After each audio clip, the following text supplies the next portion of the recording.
આજે તો પંપ લઈને દવા છોટવા જાય છે તમાકુ, મને આટલું બધું પંપમાં નુકસાન થઈ જાય છે આવી તો અમને ખબર જ નથી. તો હું શું મેહુલ ને સ્વાગત છે તમારું મારા નવા મિની બ્લોગ ની અંદર. તો હવારમાં વહેલા ઉઠી ગયા પોકી ગયા દોડવા માટે ગ્રાઉન્ડમાં. અને કોણ કોણ હવારમાં વહેલા ઉઠીને દોડવા જાય કોમેન્ટ કરજો. અને આઈ ગયા ઘરે પછી લાઈ ગઈ તો મૂળો અને પછી હાથમાં ડોલ પકડીને આઈ ગયા બટાકાના ખેતરમાં, કેમ કે નોખવાનું હતું બટાકાના ખેતરમાં ખાતર અને સલ્ફેટ અને યુરિયાને મિક્સ કરીને ફટાફટ બટાકાના પાળા પાળા નોખી દીધું હતું.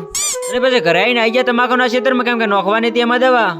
ને મેં ઉપાડ્યો તો પંપ ને આ ભાઈ ઉપડાયું તો પીપડું, પણ એની હેડવાની સ્ટાઇલ તો જોવો. 27 years બંકાન પંપ ઉપડાઈને કરીને છે દવા છોટવાનું ચાલુ.